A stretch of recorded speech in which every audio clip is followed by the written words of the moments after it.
tere! Raamatus Likutei Torah on öeldud, et nädala peatüki Nitzavim alati loetakse sabatil enne Rosh Hashanad. Mõnikord loetakse seda koos peatükiga Vailech ja mõnikord eraldi, aga igal juhul loetakse peatüki Nitzavim enne Rosh Hashanad. Põhjus seisneb selles, et iga sabat on seotud sellele järgneva nädalaga. Selle tõttu loetakse sabatil enne Rosh Hashanad peatüki Nitzavim, mis algab sõnadega: Te kõik seisate täna Isanda oma Jumala ees, kus sõna täna viitab Rosh Hashanale, suurele kohtupäevale. Kui saabub täna Rosh Hashanah, siis te peate kõik seisma koos, kõik hinged peavad seisma Isanda Jumala ees ning see kehtib kõikide hingede puhul ühtemoodi. Teie vanematest teie puuraiujani ja veetoojani. Puuraiujate kohta seletab Rashi, et need olid kanaanlased, kes tulid vahetama usku, nii nagu seda on teinud gibionlased Joosua ajal, keda Joosua on vastu võtnud ainult tänu vandele. Ka nemad peavad seisma Isanda Jumala ees koos ülejäänud juutidega, kõik üheskoos nagu üks inimene. Kõik üheskoos ei tähenda, et nad peavad sallima teineteist, vaatamata sellele, et üks on pea ja teine on jalg, lihtne inimene. Üheskoos tähendab, et igaüks saab teineteiselt midagi ja kõik täiendavad teineteist, täpselt nagu pea ja jalg inimese kehas täiendavad teineteist ja igaüks nendest ei saa olla täiuslik ilma teiseta. Selles seisnebki Rosh Hashanah teenistus. Selleks, et olla võimeline seda ülesannet täita, loetakse enne Rosh Hashanad nädalapeatükki Nitzavim, kus on öeldud: Te kõik seisate täna Isanda oma Jumala ees. Teie peamehed, teie suguharud, teie vanemad ja teie ülevaatajad, kõik Iisraeli mehed, teie lapsed ja teie naised, samuti võõras, kes on su leeris, nii hästi su puuraiuja kui su veetooja. Toora lugemine annab jõudu, et seda teostada. Hasidiline õpetus seletab, et tänu sellele, et Rosh Hashanal loetakse Jumala kroonimisega, meelde tuletamisega ja šofari puhumisega seotud salme Toorast, tänu sellele saab Jumal maailma kuningaks veel 9 aastaks. Kuna kuningad ei saa olla ilma, et rahvas võtaks tema valitsemist vastu. Järgmises salmis ütleb Toora, et te kõik seisate täna, et astuda Isanda oma Jumala liitu ja tema vandu osadusse. See tähendab, et üheskoos seismise eesmärk on astuda Isanda oma Jumala liitu, et juudid sõlmiksid Rosh Hashanal Jumalaga uue liitu. Kui 2 inimest armastavad teineteist mingisugusel põhjusel, kas sellepärast, et üks oskab hinnata teise eeliseid või sellepärast, et ta saab oma partnerist mingisugust kasu.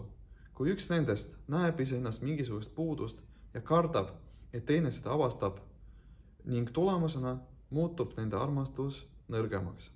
Selleks, et seda vältida, siis kui nende armastus on veel piisavalt tugev, sõlmivad nad liitu, et nende armastus püsiks igavesti, vaatamata igasugustele väljakutsetele.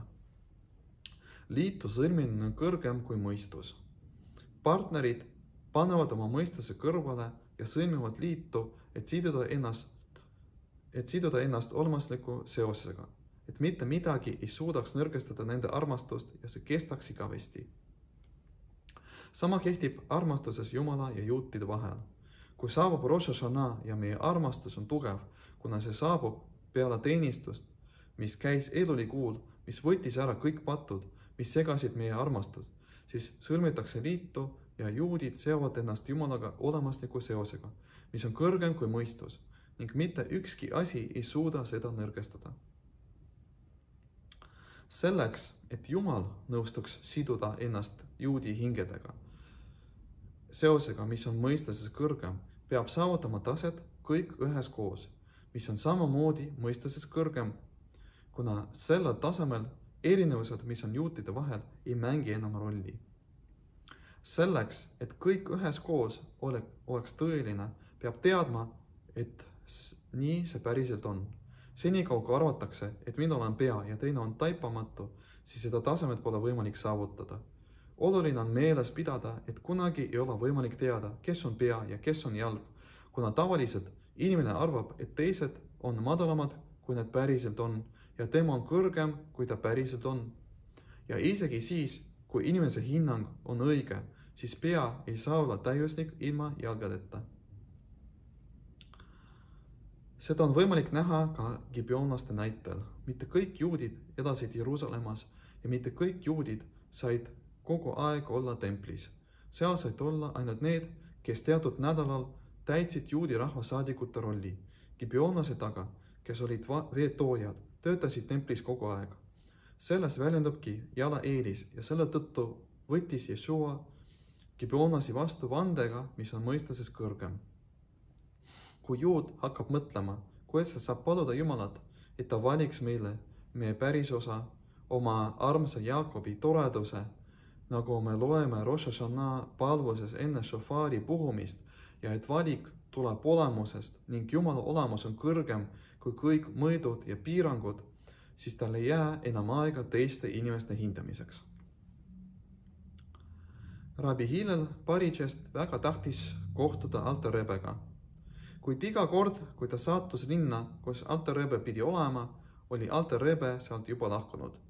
Rabbi Hillel uuris välja, millisesse kohta peaks Alter Rebe järgmiselt saabuma ja peitis ennast korteris, kus Alter Rebe pidi peatuma. Rabbi Hillelil tekkis keeruline küsimus, mida ta tahtis Alter Rebele esitada. Tema küsimus oli seotud Talmudi traktaadiga Arahin, kus räägitakse inimese rahalise väärtuse hindamisest. Niipea kui Alter Rebe astus tuppa ja enne, kui Rabbi Hillel jõudis oma peidukohast välja tulla, kuulis ta, kuidas Alter Rebe ütles oma tuntud intonatsiooniga. Kui noorel inimesel tekib küsimus seoses inimese väärtuse hindamisega, peab ta kõigepealt ennast hindama. Rabbi Hillel minestas. Kui ta ärkas üles, oli Alter Rebe juba ammu lahkunud. Peale seda pole Rabbi Hillel üritanud Alter Rebega kohtuda. Ta sõitis mitmele Alter Rebe poja ja temast sedagi Alter Rebe lapselapse juurde, kuid see oli ainuke kord, kui ta on Alter Rebega kohtunud ja isegi siis ei õnnestunud tal teda näha. Inimese väärtuse hindamine on samamoodi mõistuses kõrgem. Juudi seadus ütleb, et inimese väärtust hinnatakse vastavalt tema vanusele ja mitte vastavalt tema omadustele. Kõik inimesed, mis on samas vanusest, omavad samasugust väärtust. Keegi võib küsida, et mina kulutasin oma aastaid Toora õppimisele ja palvetamisele, mis peaks tooma Jumalale rõõmu ja mida teised inimesed hindavad. Ja seega peaksid minu aastad olema väärtuslikumad. Teine inimene on oma aastaid raisanud ja oleks parem, kui teda poleks üldse loodud. Kuidas on võimalik, et meie mõlema aastad omavad võrdset väärtust? Vastuseks on, et kui inimesel tekib raskusi väärtuse hindamisega, peab ta kõigepealt iseennast hindama õigesti ja siis kaovad ära kõik raskused. Shabbat shalom ja meeldivat Toora õppimist!